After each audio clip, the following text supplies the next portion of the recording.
Okay तो चलो बात करते हैं पोको C65 के बारे में, जिसे कहा जा रहा है कि शायद अभी तक का बेस्ट बजट स्मार्टफोन है, जो कि शायद है भी। मैं जानता हूँ कि इस फोन की प्राइसिंग बहुत कम है एंड इसलिए बहुत ज़्यादा हम एक्सपेक्ट नहीं कर सकते, लेकिन ये तो तुम्हें पता होना चाहिए ना कि इस फोन में क्या है और क्या नहीं है। तो उसी को मैं कवर करने वाला हूँ इस वीडियो में। तो चलो इस वीडियो को स्टार्ट करते हैं। सबसे पहले मैं तुम लोगों को खुश करने के लिए इसके बेस्ट फीचर्स के बारे में बात करता हूँ पहले, कि इसमें क्या क्या अच्छा है। तो चलो सबसे पहले हम बात करते हैं इसके खूबसूरत डिस्प्ले के बारे में, जहाँ पे तुम्हें मिलता है एक टीयर टॉप डिस्प्ले मिलता है, जो कि तुम्हें दिखने में बहुत ही खूबसूरत लगेगा। 6.74 इंचेस का है, 90 हर्ट्ज का रिफ्रेश रेट है इसके डिस्प्ले में एंड तुम्हें वाइड 1L1 का सपोर्ट मिलता है, जिससे कि तुम नेटफ्लिक्स या फिर Amazon प्राइम में HD कंटेंट को भी एंजॉय कर सकते हो। तो वहां पे भी तुम्हें कोई प्रॉब्लम देखने को नहीं मिलेगी। इसके बाद तुम्हें इस फोन में मिलती है 5000 mAh की एक बड़ी बैटरी मिलती है। चार्जिंग और बैकअप के बारे में कुछ देर बाद बात करेंगे हम इसमें।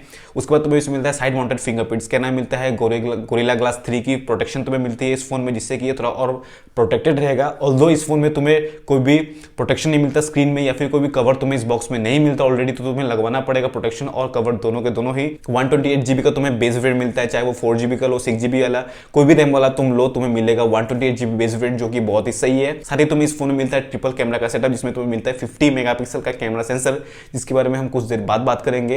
एंड इसमें मिलता है तुम्हें नाइट मोड का ऑप्शन मिलता है, SD कार्ड का सपोर्ट मिलता है। तो यहाँ पे तुम्हें एक अच्छा खासा पैकेज मिलता है अगर तुम देखोगे फोन में।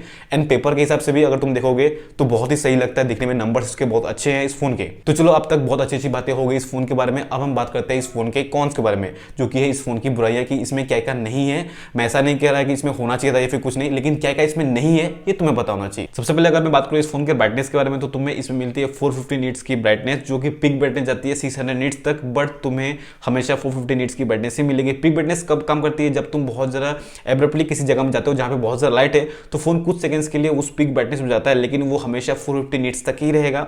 एंड 450 नीट्स में तुम्हें अच्छे से नहीं दिखेगा अगर तुम सनलाइट में जाते हो। तो घर पे तुम आराम से देख सकते हो, लेकिन अगर जैसे ही तुम बाहर जाओगे सनलाइट में, तो तुम्हें फोन का स्क्रीन दिखेगा ही नहीं, तुम्हें इस तरह से हाथ लगा कर देखना होगा। तो ये बात है कि ब्राइटनेस इसका बहुत ही लो है। इसके बाद हम बात करते हैं बैटरी या चार्जिंग के बारे में। तो इसमें बैटरी तो तुम्हें बड़ी मिल जाती है, जो कि 5000 mAh की। एंड कहा भी जा रहा है कि तुम्हें ये 18 वोट की फास्ट चार्जिंग के साथ मिलेगा, लेकिन बॉक्स में जो चार्जर होता है वो तुम्हें मिलता है 10 वोट की, यानी कि तुम्हें 10 वोट तक तुम मैक्सिमम चार्ज कर पाओगे अगर तुम इसके बॉक्स के चार्जर को यूज करते हो। एंड अगर तुम्हें इसे फास्ट चार्ज करना है 18 वोट तक, तो तुम्हें एक नया चार्जर लेना होगा, जो कि तुम्हें 1000 रुपए के आसपास पड़ेगा, क्योंकि 18 वोट का चार्जर इतने ही महंगे आते हैं मार्केट में। तो इसमें अगर हम टेक्निकली कहें तो इसमें तुम्हें 10 वोट की फास्ट चार्जिंग ही मिल रही है। अगर तुम्हें 18 वोट की फास्ट चार्जिंग करनी है तो तुम्हें 1000 अलग से दे के तुम्हें एक चार्जर लेना होगा, जो कि यहाँ पे तुम्हें थोड़ा सा महंगा पड़ सकता है, क्योंकि तुम्हें पता ही होगा जो लोग ये फोन ले रहे हैं ऑब्वियसली उनके पास बजट बहुत कम है, इसलिए इस फोन को ले रहे हैं। एंड अगर उसके बाद भी वो अगर 1000 रुपए का चार्जर लेना पड़े तो उनके लिए तो ये प्रॉब्लम वाली बात है। तो चलो अब हम बात करते हैं इस फोन के प्रोसेसर के बारे में। तो इसका जो प्रोसेसर है तुम्हें इसे मिलता है मीडियाटेक का G85।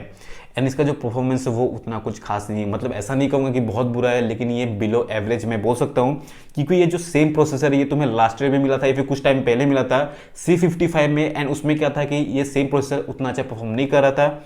एंड अगर तुम मेरी बात नहीं मान रहे हो तो तुम फ्लिपकार्ट में खुद जाके लोगों के रिव्यूज देख सकते हो। वहाँ पे लोगों ने अच्छे से कंप्लेन की है कि ये जो प्रोसेसर है अच्छे से परफॉर्म नहीं करता है, बहुत ज़्यादा लैग करता है, ज़रा ऐप्स को हैंडल नहीं कर पाता है, एंड जब तब ये ऐप्स को शट डाउन कर देता है।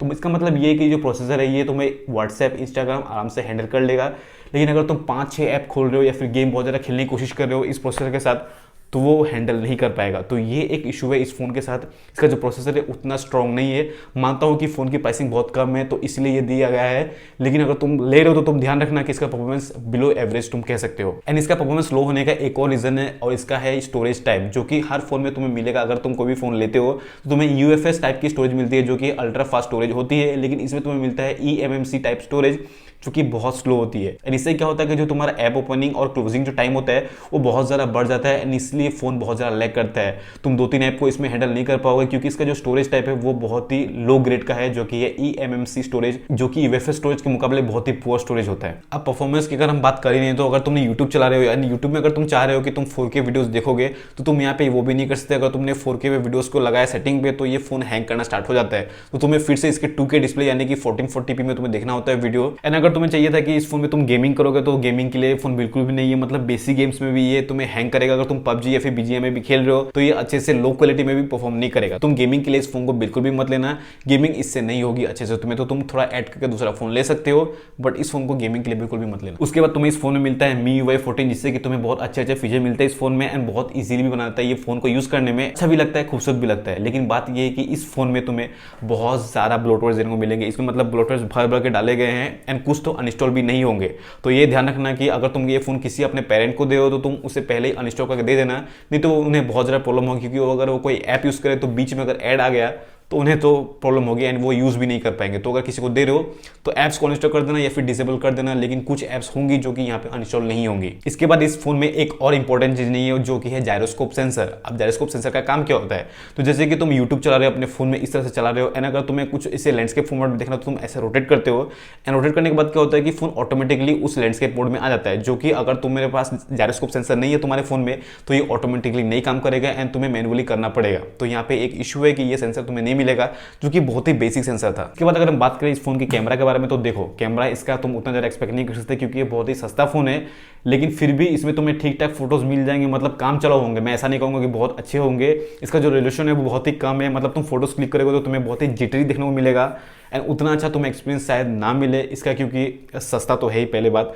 एंड जो कैमरा है उसका उतना अच्छे से ऑप्टिमाइजेशन उन्होंने नहीं किया है एंड तुम्हें इसमें 50 मेगापिक्सल बस नाम का सेंसर मिल रहा है, देन क्वालिटीज तुम्हें उसी तरह से मिलने वाली है बिलो एवरेज। तो इसे तुम बस काम के लिए यूज़ कर सकते हो, उसके अलावा तुम इसे सोशल मीडिया में पोस्ट कर सकते हो, लेकिन ज़रा इससे एक्सपेक्ट मत करना। वीडियो क्वालिटी अगर मैं बात करूँ तो वीडियो क्वालिटी का भी सेम बात है, उसी तरह से थोड़ा जिटरी जिटरी तुम्हें फील होगा, लेकिन हाँ काम चलाओ है एंड तुम इसमें मैक्सिमम 1080 30 एफपीएस तक रिकॉर्ड कर सकते हो आगे और पीछे दोनों कैमरास में। तो कैमरा से ज़रा एक्सपेक्टेशन मत रखना इस फोन के साथ, ये बहुत ही सस्ता फोन है तो इसमें उन्होंने कैमरा में थोड़े कट डाउन्स किए हैं। इसके बाद एक और इंपॉर्टेंट चीज़ इस फोन में नहीं है जो कि है 5G, एंड 5G अभी बहुत इंपॉर्टेंट है स्पेशली इंडिया में, जहाँ पे तुम्हें जियो और एयरटेल दोनों के दोनों ही पूरी तरह से 5G डेटा को फ्री दे रहे हैं, तो तुम इसका फायदा नहीं उठा पाओगे अगर तुम इस फोन को लेते हो, क्योंकि ये 4G है एंड अभी के लिए 4G फोन लेना कुछ सेंस बनाता नहीं है। लेकिन अगर तुम अपने पेरेंट्स के लिए ले रहे हो तो ले सकते हो, लेकिन अगर तुम इसी प्राइस में 1-2 हज़ार ऐड करोगे तो तुम्हें रेडमी का ही 13C मिल जाएगा जिसमें तुम्हें 5G मिलता है एंड सेम प्रोसेसर उसमें तुम्हें मिलता है, तो तुम 5G को भी ले सकते हो अगर तुम थोड़ा पैसा ऐड करोगे उस फोन में, क्योंकि 5G अगर नहीं मिलेगा तो तुम इसके बेनिफिट्स नहीं उठा पाओगे जो कि एयरटेल और जियो दे रहे हैं फ्री डेटा के साथ। तो ओवरऑल मोटी मोटी बात ये है कि ये फोन सबके लिए नहीं है, ये फोन मैं कहूंगा स्टूडेंट्स के लिए नहीं है, टीनेजर्स के लिए नहीं है, जो कि बहुत सारा गेम खेलते हैं या फिर बहुत सारे ऐप्स को इंस्टॉल करते हैं, उनका बहुत ज़्यादा काम होता है, वीडियोस देखते हैं, तो उनके लिए ये फ़ोन नहीं है मैं कहूँगा। तो ये उन लोगों के लिए जैसे कि हमारे पेरेंट्स या फिर हमारे ग्रैंड पेरेंट्स जो कि फ़ोन को ज़्यादा यूज़ नहीं करते, उन्हें बस व्हाट्सएप पे चलाना होता है या फिर कभी रील्स देख लिया या फिर कोई टिकटॉक चला लिया, कोई ऐसा वीडियो चला लिया, तो उनके लिए बहुत सही है क्योंकि बहुत ज़्यादा फ़ोन को यूज़ नहीं करते, वो ज़्यादा गेमिंग नहीं करते, तो इसके उनके लिए ये फ़ोन सही होगा। लेकिन ये स्टूडेंट्स और टीनेजर्स के लिए बिल्कुल भी सही नहीं होगा। तो तुम समझ जाओ कि इस फोन को किसे देना है किसे नहीं देना है। बट अगर तुम्हारा बजट बहुत ही कम है तो मैं कहूँगा तुम थोड़ा वेट कर लो, थोड़े पैसे ऐड कर लेना थोड़े दिनों बाद एंड कुछ अच्छा फोन ले लेना। तो आई होप कि तुम्हें ये वीडियो अच्छा लगा होगा जहाँ पे मैंने तुम्हें पोको C65 के बारे में सब कुछ बताया। एंड अगर वीडियो अच्छा लगा हो तो वीडियो को लाइक कर देना, चैनल को सब्सक्राइब कर देना, क्योंकि मैं तुम्हारे लिए ऐसे वीडियोस लाता रहता हूँ। तो मिलते हैं नेक्स्ट वीडियो में। Thank you.